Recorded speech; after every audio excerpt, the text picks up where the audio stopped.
Thanks for your forbearance on that. I only read the guidelines for Creative Mornings talks yesterday, and it said I should be vulnerable and unrehearsed.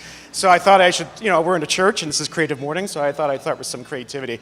Actually, that was a piece that I composed only in July when I went on a 2-week e-bike retreat. It was very monastic. I didn't want to speak to anybody, and I went on this retreat along the southern Gulf Islands of British Columbia. And I took my guitar with me, and as I was strumming along and being in the woods or by the ocean, I had my son Hendrix in mind. He was about to turn 7, and so that song was actually written with him, dedicated to him, and obviously he was named after a very famous guitarist who was also born here in Seattle, so I thought it was a nice way to start this morning. Now, the subject for this series that I see is happening across the world in terms of what Creative Mornings is focusing on this month is compassion. And like all people who like to take shortcuts, especially because I'm in graduate school at the University of Washington, my first reference was to look at Wikipedia for a good definition of compassion. And the two interpretations that really struck a chord for me were this. One was co-suffering, and the other one was to love together. And I thought that that really resonated because especially as we look at our public discourse right now, especially in this country, both seem to be in short supply. And so I think this is something that I'd like to explore a little further with you today. I will definitely get to what this means to you, for you as creative professionals as we get a little bit further into my talk. But I'd like to stay personal a little bit longer just so you get a better sense of who I am. And again, with the guidelines of Creative Mornings, we're supposed to tell some stories. I'm going to tell you a few stories. And I decided not to do slides today, so these are my notes right here. So on the lines of compassion, my son Hendrix, who is now 7, is one of the most compassionate people I actually know. A few weeks ago, he just happened to glance at the television, and there were images from the floods in Houston. And when I explained to them what they were, the first thing he said was, "I hope those people are all right." Of course, that's very heartening to me, and I was very proud of what he said as a father, but I also must admit to you that I have yet to show him or his 9-year-old sister any images from the white supremacist violence that happened in Charlottesville even just earlier. And you could criticize me for that about sheltering my kids from what seems to be increasingly the reality in our world. But at this point, I feel like I'm not prepared to explain that there are people who see them through different eyes. I think they'll get exposed to reality sooner than later, and I'm sheltering them a little bit longer.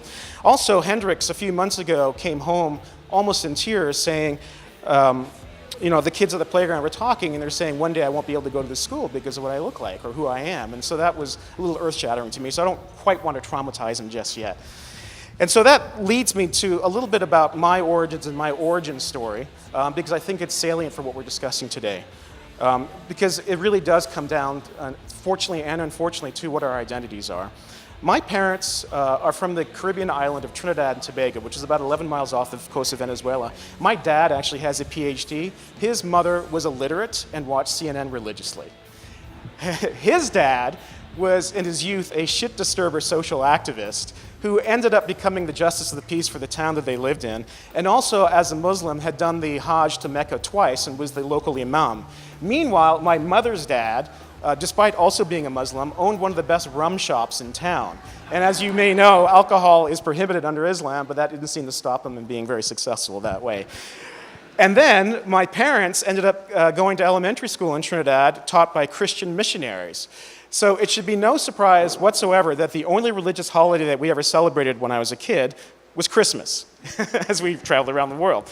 So it's just an interesting background. Even more interesting is that in my late 20s, I spent my professional life in the Jewish state of Israel and ended up returning to North America and getting married right here and marrying Miss Maple Valley 1988.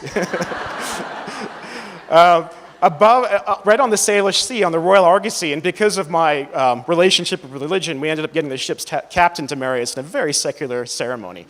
And interestingly, my wife, I'll be done with this section in a second, my wife was actually born to an 18-year-old single mom, and the person who adopted her 4 years later, her stepdad, she continues to call dad today, and he's a Christian conservative pastor in Walla Walla.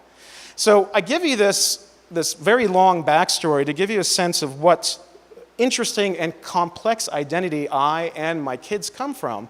And to have that kind of conversation cannot be summed up in a social media status update, right? And then when you start to see the kind of polemics that are happening in terms of our online conversation, what side do we take given that complex background? And why are we even talking about sides? And so this is one of the reasons why I felt compelled to take that trip to British Columbia, because I've made my career on telling stories and making a sense out of this world through stories, and I found that I was quite fatigued by that. A little bit more background on me. My first job out of graduate school, I was hired by NBC News, and my first boss was Tom Brokaw, who used to be the anchor of the NBC Nightly News. And so for 7 years, I covered some of the biggest stories and biggest wars in the world. And then I started to see emerging technologies, and I said, you know what, I really want to tell stories differently. So at the height of my professional success at NBC, I actually quit and started my own company and learned how to shoot and edit my own stories, because I felt like this was what's coming, and I couldn't get that satisfaction from NBC. I ended up actually returning after I started my own company and got a 6-month contract with NBC to cover the war in Iraq in 2003, where I went live about 600 times. And what was most interesting about that and liberating was I was one of the first backpack journalists, as you heard in the introduction. So I only was armed with a laptop, a small $3,000 digital video camera, and a satellite phone. And to me, that was exceptionally liberating as a storyteller. And I would then take that approach and translate that to what stories could I tell that were absolutely separate from having a big media company behind me.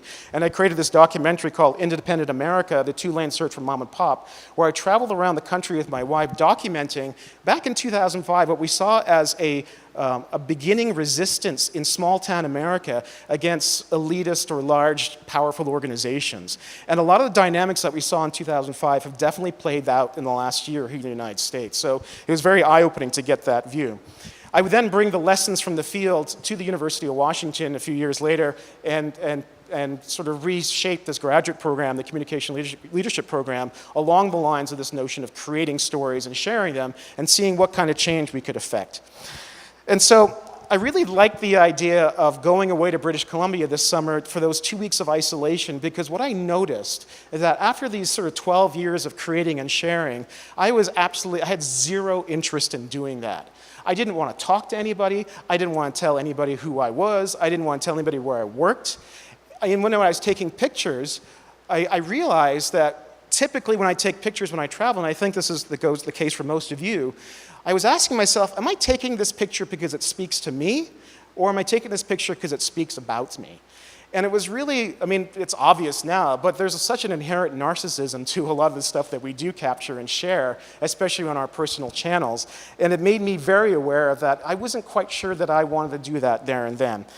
And so it really makes me wonder, and this is the calculus that I use right now in anything that I put out there and anything we do in our graduate program, in this sea and flood of content, do we really need to add more? Does the world need any more stories, with the exception of one last season of the Game of Thrones? People are going to take that, right? So these are the two fundamental questions I ask myself when I'm looking at creating something to put it out there.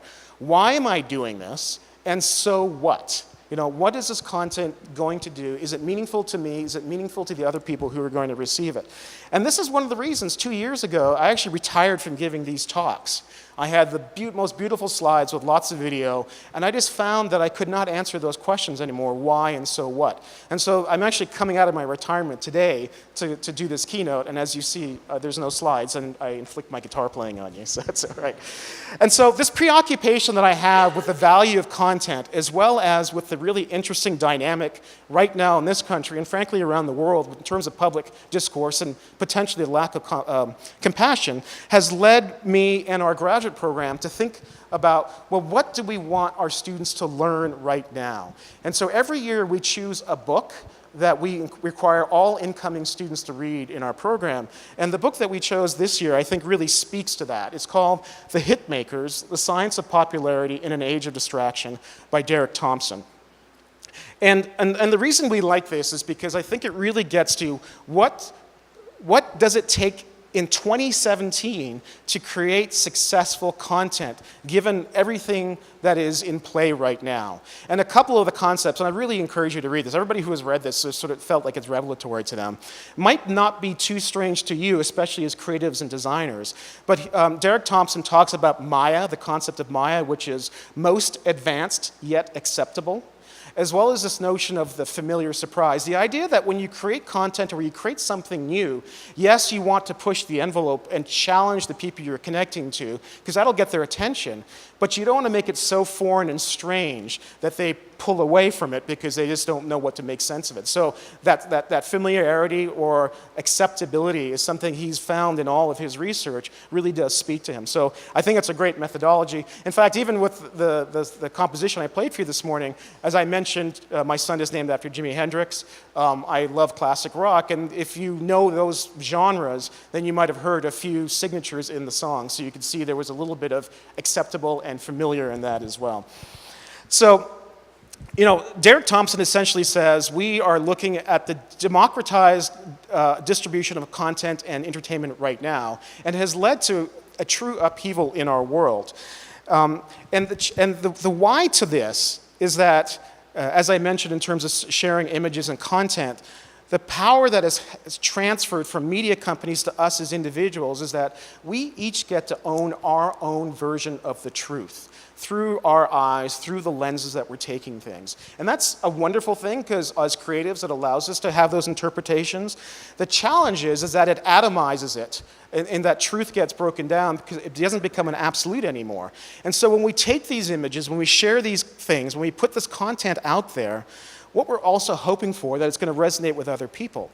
And what is happening is that it is resonating with other people, but it's happening in smaller groups. All of a sudden, you're finding relief and satisfaction that, oh yeah, the world sees things according to me as well. I don't feel so alone in my opinions, my passions, or my subculture. And so people are beginning to organize around that and actually find their identity in that.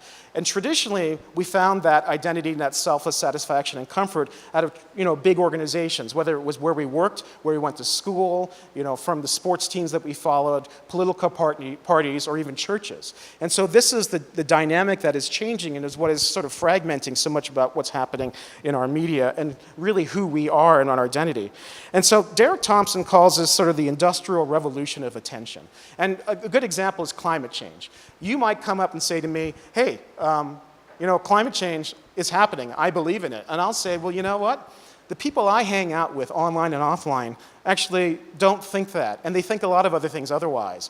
And I am so uncomfortable about having this conversation with you because you are threatening my identity. You're threatening my association in that group, because if I start thinking and entertaining those ideas, it actually forces me to change my colors and come over to your side. And I actually like those people I'm hanging out with. So I'm actually going to plug my ears, and I'm going to go on the offensive and attack you.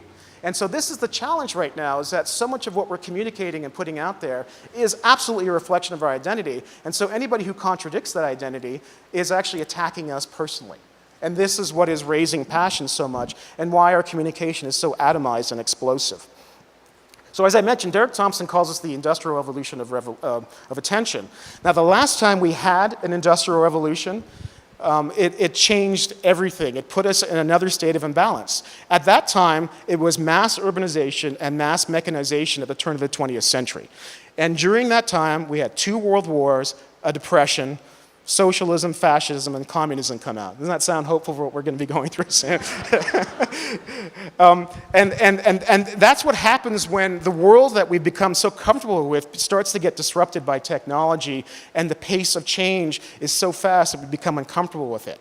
And the interesting, or perhaps challenging thing, is that it's happening right now, and it's even happening even faster. And so I mentioned the why and the so what. Well, here's the so what. The best way to really understand this is through another book written by Thomas Friedman called Thank You for Being Late. And if I were to sum up thank you for being late, it's according to the 4 A's to understand what's going on right now.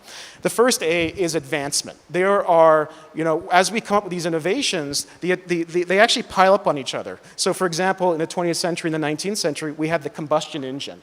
Well, somebody invents the combustion engine, then the car follows, then the tank, then the airplane, then the interstate highway system, and then space travel. So you can see how these advancements begin to pile up on each other and beget other advancements. And that leads to the second A, which is acceleration.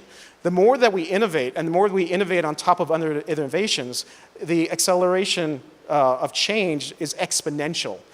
And that is what is causing so much of the disruption that we're experiencing right now, because especially with computers and artificial intelligence, the rate of change has become so fast that we're unable to keep up with it.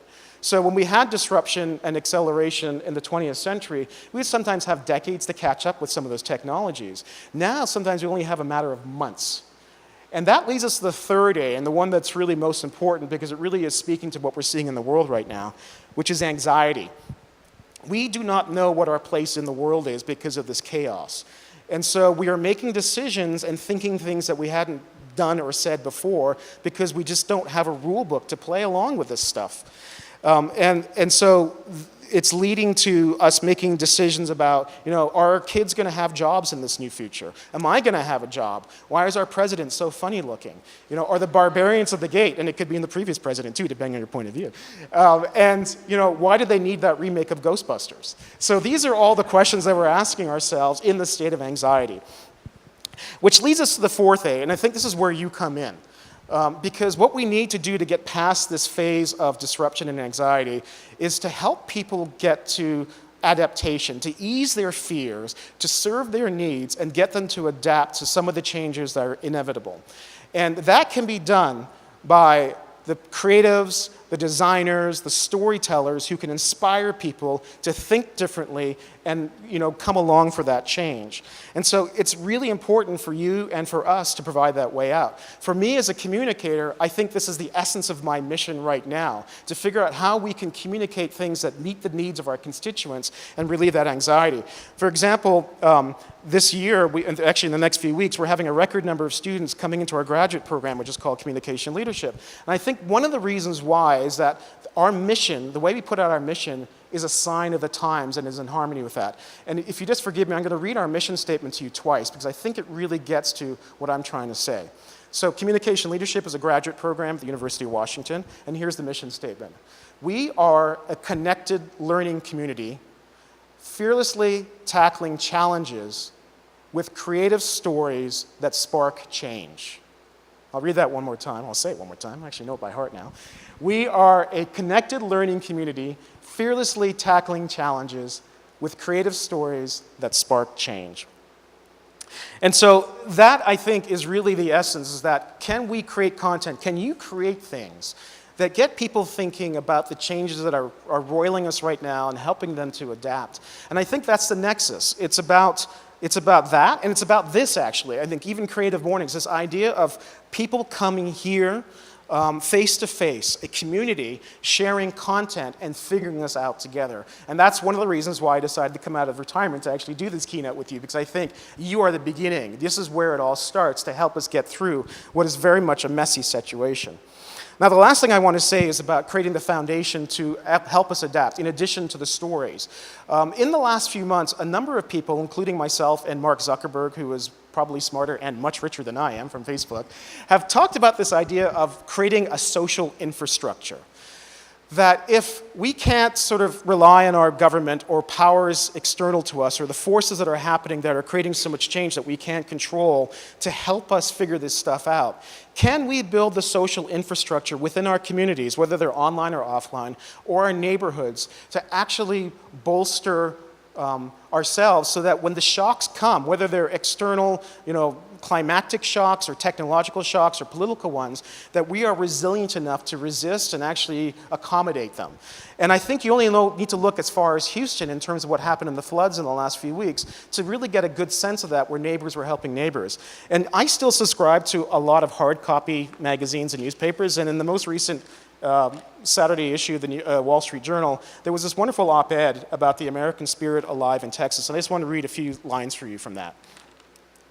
If you gave just a few minutes to the news, you saw it all. The generosity and courage, the sense of community of people who really care about each other. On Facebook, there was a story of the woman who went into labor while the waters quickly rose. Word spread through the apartment complex. Soon a huge, heavy truck made its way to her door. Neighbors formed a human chain to help her out. She got to the hospital and gave birth to a girl.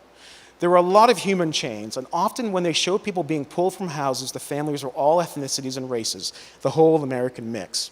So that's wonderfully inspiring, and it's nice to know that if the government can't come to our rescue immediately, if at all, if we can actually build that robustness and resilience within our communities, we might be okay. Another good example from another sort of old world publication, Wired Magazine last year, looked at a study that explored what happened in Chicago in 1995 during a killer heat wave where over 700 people died. And they looked at two separate neighborhoods, both of the same demographics with the same income level. And it was really interesting in that one had the highest fatality rate and one had the lowest. And the fundamental difference between the two, the one with the lowest had viable local businesses, it had community organizations, it had churches, it had people looking after each other, it had social infrastructure. And so that, to me, is a great lesson in understanding what we do to lead to that adaptation. It's something that we're trying to do right now, even with our students. We just got a grant from a Japanese foundation to study ocean health in our program. And of course, you can do the usual. Oh, we're going to talk about climate change and the disappearing coral reefs. But those are hard, big, unapproachable subjects. So what we've decided to do is really focus on, well, what are the anxieties and concerns that are happening right now in this region, the fastest growing region in the United States? You know, people are concerned about nuclear attack, fires, earthquakes, politics. So what can we do to meet their needs as we communicate something that they should take action about that will alleviate their fears? And so what we're going to do is build a narrative around the Salish Sea, this amazing body of water that cools, carries, delights us, feeds us, and has done so since time immemorial. And how can we reimagine our relationship with this body in a way that we can take action to make it as healthy as possible while serving our needs and alleviating our anxieties? So that's what we're focusing on right now, and I'm trying to apply this methodology, which I'm actually announcing here for the first time, to you, and seeing if that's something that could resonate, because it feels doable and actionable. When everything else seems so out of control right now, when every challenge and problem in our world feels big, can we bring it down to something that is manageable and doable? And that's what we're trying to do right now. So I'm going to now lead to your questions and challenges, because some of this stuff is pretty provocative, that you have an opportunity in terms of what you do in your lives and in your jobs, with your clients, your companies, your organizations, to help focus the minds of your constituents. Every organization you work with has an objective, has a need.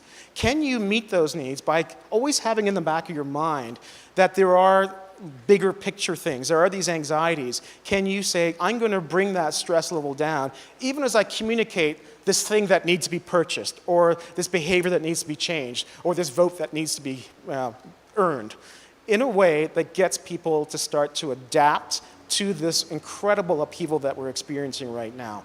And can you do so, with compassion and trust, without threatening the identity of the people that you are communicating with, understanding how fragile that identity is right now?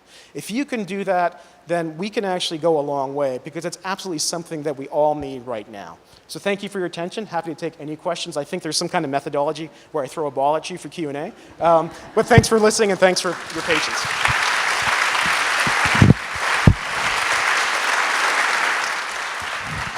Thank you. Okay, for those of you who haven't been a part of the Q&A session here in the past, we have the mic ball here. There's a little black spot, and you talk into it. Now, something to know is that you won't sound any louder talking out of this thing. The reason that we do this is so that the video can hear your question. So you still need to speak up so the rest of the crowd can hear you, but talk into the black spot on the ball. All right. That's great. Thank you. Question?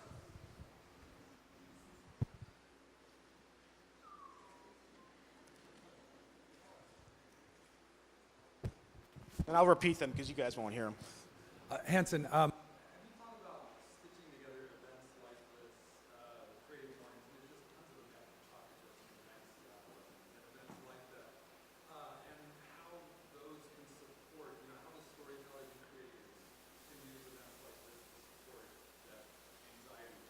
Yeah, and you're absolutely right. So Larry, I know Larry. Larry's question was, can we stitch together all the events that happen in Seattle? Because Seattle is really robust in terms of this kind of community building in a way that we can meet these anxieties. A few things. First of all, I'm on the board of directors of 4 different organizations, nonprofits in this region, and 2 of them, KUOW and the Seattle Chamber of Commerce. That's exactly what I'm pushing, is that these are trusted organizations that have really great, large constituent bases.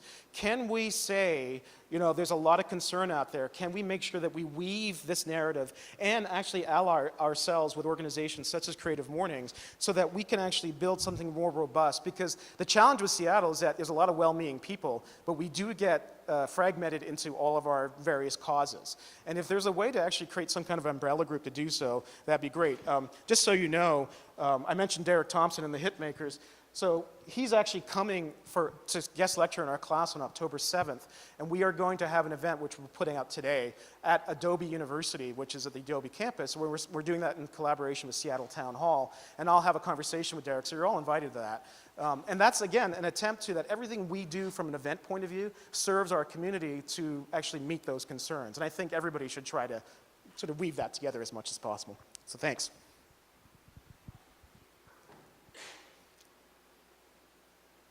All the way back there.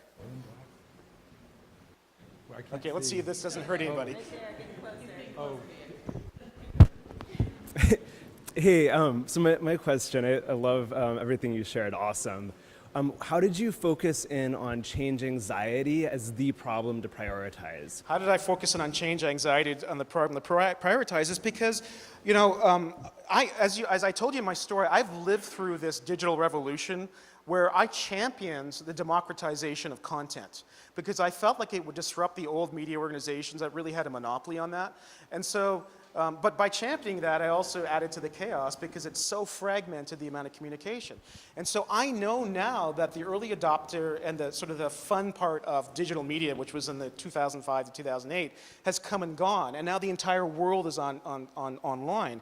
And so we're all competing and we're all yelling at each other. And so I recognize that whenever I'm trying to communicate something, it should never really just be about me. It's got to be part of an equation that nobody needs any more content. And so how do I meet their needs? That's the only way, frankly, through a bit of selfishness on their side, that they're going to pay attention to me. And what is the thing that really is universal right now? I feel that having read enough about this stuff and talked to people, especially having been a former war correspondent, where the things that used to be so far away seem to be coming closer to us, I feel like anxiety is the one thing.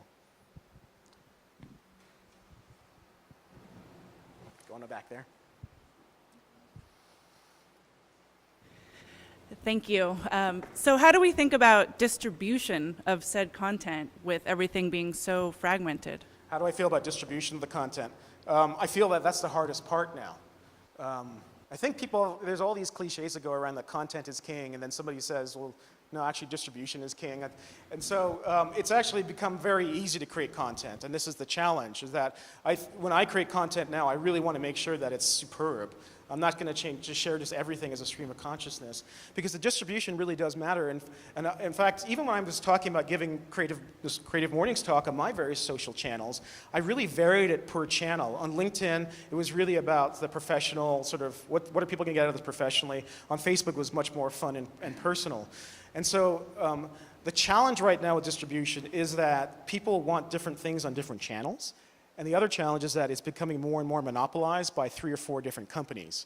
And so my greatest concern is that we're all being herded into another version of what we had with NBC, ABC, and all the other big media companies 20 years ago, and we're going to have even less control. And so what I would love is for us as creators, to buck the system a little bit and find alternative methods of distribution. And they don't necessarily have to be electronic, digital, or online. I think this face-to-face interaction is the one thing that we still own, unless there's a surveillance camera and a satellite catching us with facial recognition. I think we need to be very careful. I think we need to push for our rights to own our own data. And I also think that we need to think very robustly about distribution and not just about what's the best channel for me. Thank you. Thank you.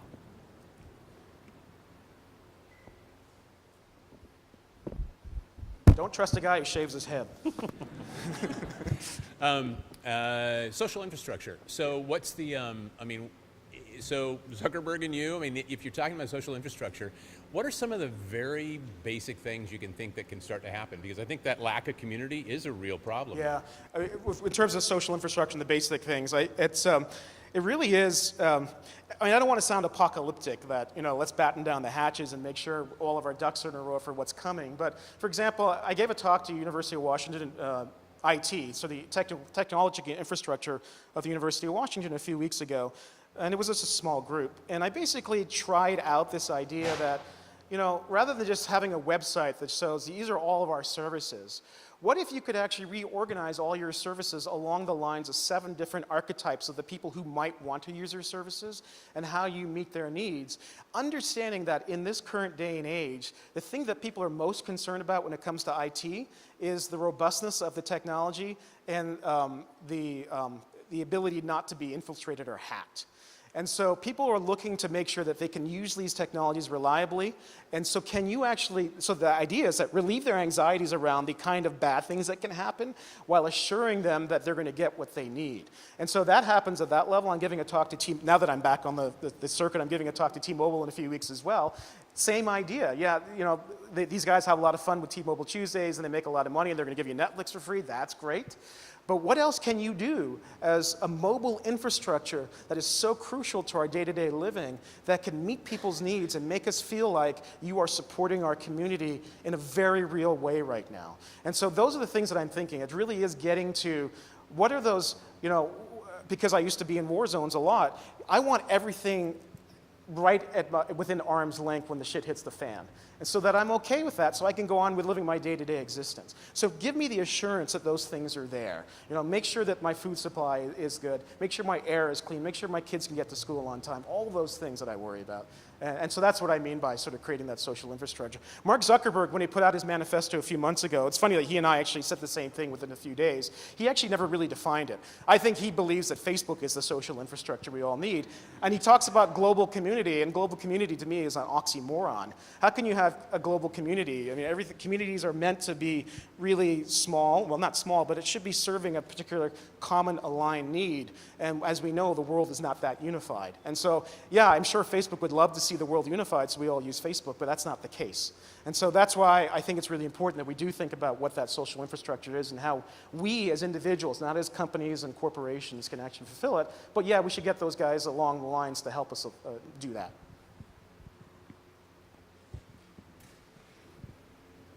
Hi. I was struck by the use of the word fearless in your mission statement. Thank you which is a great thing for reporting. But how does that work with your effort to lessen anxiety? We got a lot of people creating content. They're all fearless. Yeah. They're shrill at the end, and the result is an atmosphere of shrill. We need a hierarchy of what to read and what to believe. Would your smart young people be better served learning how to create that hierarchy? That's an interesting question. Thanks for challenging me. So the question was, like the idea that we had fearless in our mission statement in our program, but by being fearless, is that just adding to the anxiety and perhaps the noise because we're also fearless in being able to say these things? That makes me think that we should probably somehow think about adding respectful in there at some point. But I think we actually were really happy coming up with that fearlessness because I've been on so many boards and involved in so many companies that have been trying to come up with mission statements, and it's always the laundry list of, frankly, platitudes and placebos and milquetoast. It's really boring and flat. And I think the fearlessness is really that to get anybody's attention today, you really do have to stand out a bit and put yourself on the line. Put the things that you care about on the line. Now, of course, that does lead to people who can say things that are really offensive. And so we have to think about what that means as well. One of the things I'm really advocating for, and I've been on television a lot lately whenever there is a Facebook Live killing, or when we had the outings of the white supremacists in Charlottesville, the thing that I say a lot is that a lot of the technologies that we're using and what we're communicating have come upon us so fast that we haven't really figured out what our code of conduct is. And we think, and it's kind of like, you know, we're Neanderthals who've suddenly been given a steak dinner with a knife and fork, and we sort of start flinging food at each other, and the knife and fork we're killing people with them rather than using to cut the meat. And so we really haven't learned our manners around how we communicate. And so I think that's what really has to happen. But I don't want it to be enforced from above. I'd like for us as society to come together and think about what that common set of conduct should be. It's just happening so fast we haven't been able to do it.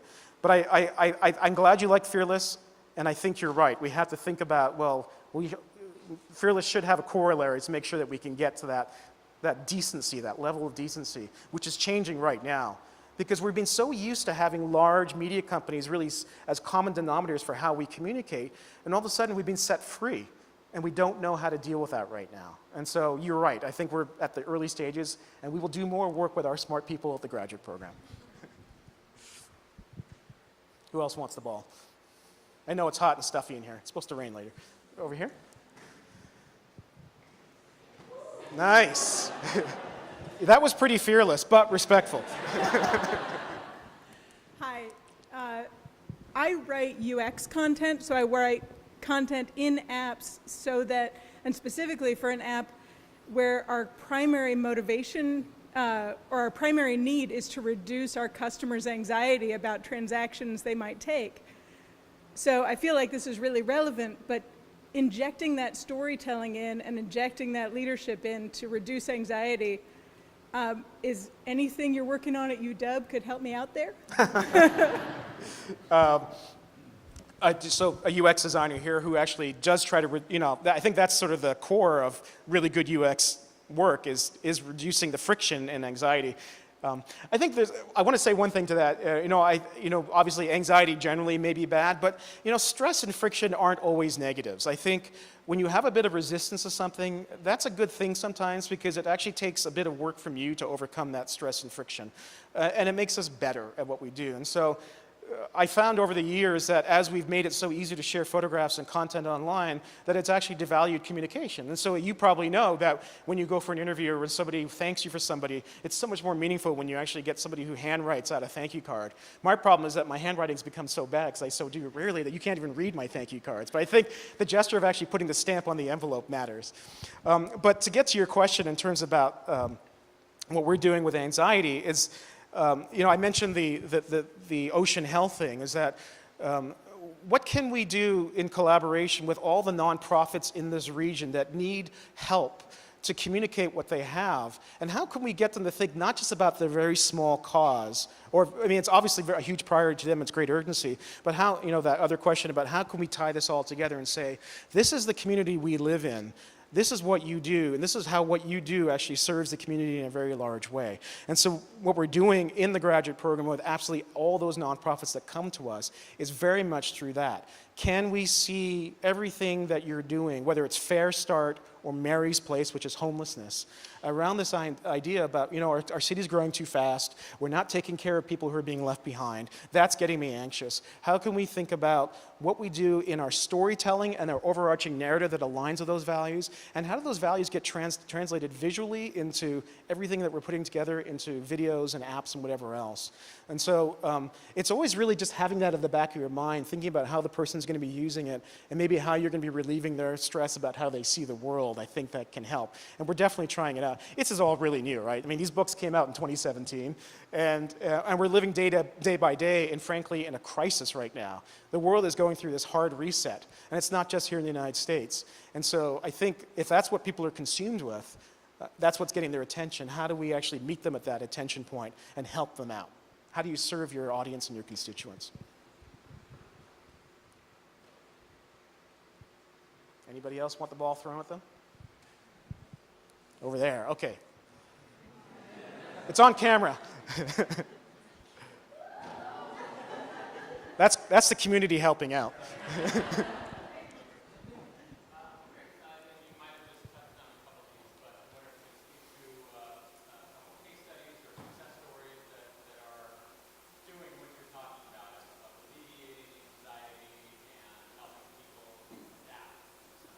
Yeah, you know, I think we're creating the case studies right now. I'm even thinking present world in terms of what happened in Houston and what's about to happen in Florida with Hurricane Irma.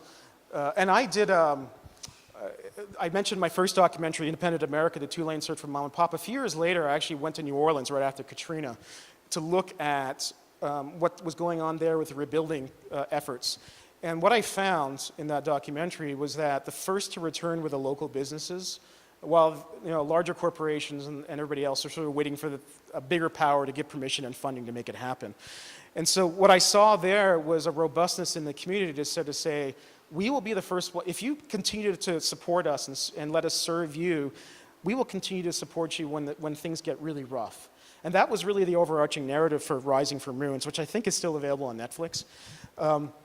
And so those are the case studies I'm really looking for. And if you even look at what Amazon is doing, as much as they have created so much negative sentiment in Seattle, and now they're going to have a second headquarters somewhere else, but they've gotten in a relationship with Mary's Place because they recognize you can't keep putting skyscrapers and having rents and building property values go up like this because of their growth and not recognize that you need to support the social infrastructure as well. And so what can you do about making the transition for people who are homeless into something a bit more robust for them?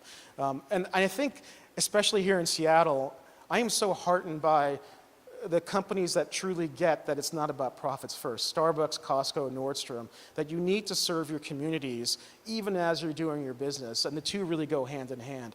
And I think that's the lesson that comes out from this region, first and foremost, not that we're really great at retail or software, and that gets spread out, and that's what I want to continue to see happening. So I continue to look for those case studies of businesses doing good, not because it makes them look good, because they know that a robust infrastructure and social infrastructure is crucial.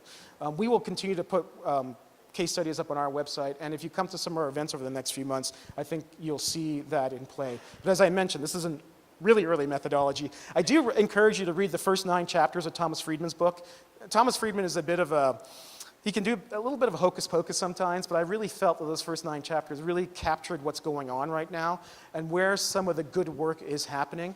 And when we talk to Derek Thompson, I think he'll also explain how we can actually use storytelling and narrative to get people to think differently about these things. So sorry I couldn't be more specific on that. Yeah.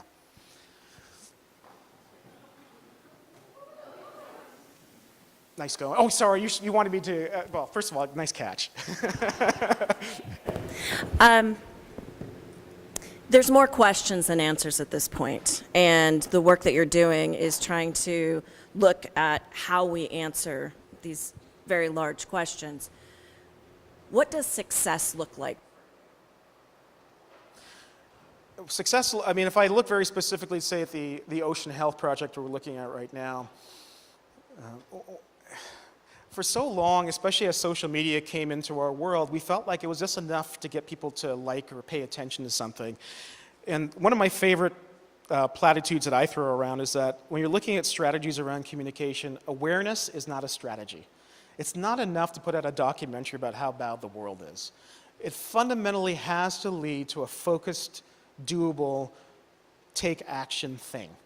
And there's nothing worse than climate change in terms of the feeling of helplessness. And I think this is one of the reasons why people resist it so much, because they feel like, I can't do anything. And every time I hear about it, I feel really horrible, even somebody who believes in it, right?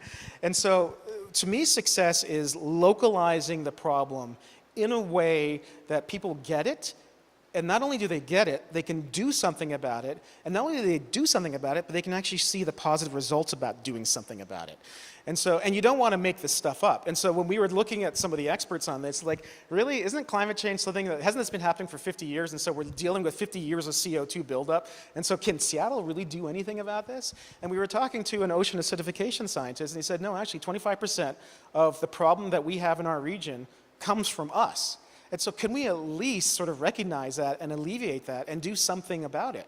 It makes us feel good, sure, it maybe doesn't solve the global problem, but I always believe in setting best practices, and if it's a good best practice, other people will take note and it will spread around the world. So I don't look for global solutions anymore. I'm not into this globalization technology thing.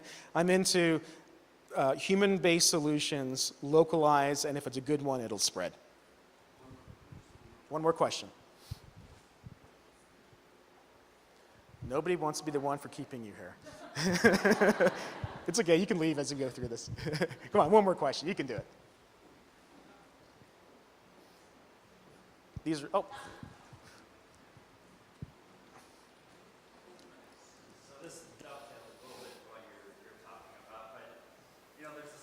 What gets measured gets managed. And so like our current media has gotten really good at managing what gets clicks, what gets attention, what gets you addicted. But how do you measure stories that actually impact, or spark change, as you said? And what are the attributes of a story that actually spark change? Yeah, that's a really good question. And I think we're beginning to all fall into the cult of measurability because it's become so easy because everything seems to be trackable online.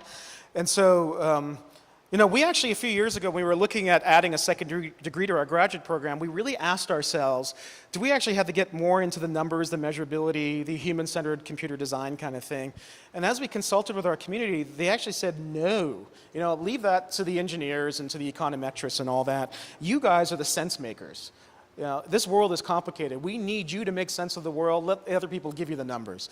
And also, there's a danger that if all you do is let numbers dictate the decisions you make, it's always looking in the past, for the most part, right? It's always based on past performance or something else. And it doesn't allow you as a creative to say, you know what, I'm going to create something completely new that isn't even measurable right now. I don't care. And I mean, to a certain degree, Apple did that very well in sort of saying, no, there's no market for this, but we're going to create the market. And so I think we always want to bear that in mind when we get too obsessed with numbers. To answer your question about what do we look at in terms of measurement here, I think that's why it's so important, and to your question in terms of success, that we don't get too ambitious in what we're trying to create.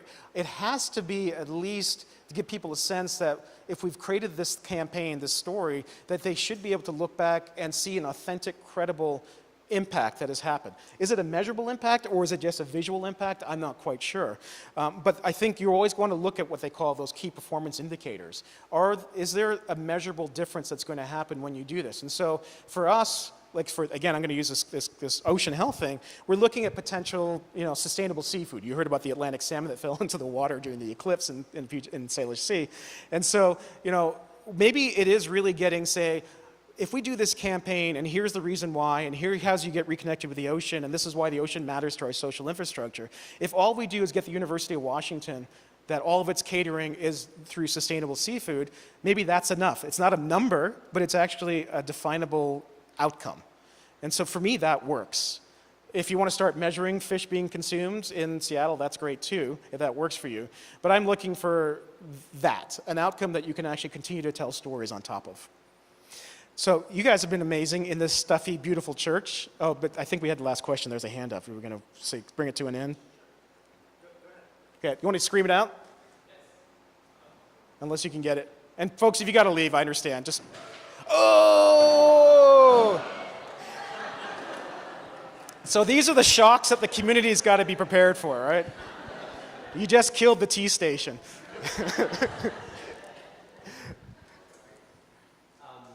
Can you tell us, I'm just curious about your, can you tell us a little more about your choice to not use slides this morning? Why I didn't use slides this morning? That's a good question. Because usually when I give a presentation, my slides have a ton load of images and multimedia of stories that I've done or stories that I appreciate. And I just find, first of all, I hate doing slides. I find that the talk really matters to me, and this has forced me to actually, I actually wrote this talk out several times. I have 20 cue cards here, written out word for word, and then I went through it 10 times, and I just kept bringing it down and down and down, and it was just in my head, and I improvised on top of it. And that's much more work. But I feel like we're so inundated with screens that if you were looking up at that screen, God, there's me, and then trying to listen to me, there's always a level of distraction. And I really was hoping that if I kept things short and to the point, that you would focus more on that. And I think that's kind of what I'm trying to model as well in terms of the social infrastructure, the human interaction that has to happen. We need to be less distracted and more focused on the task at hand, and that's why I didn't use slides. Thank you very much for your attention.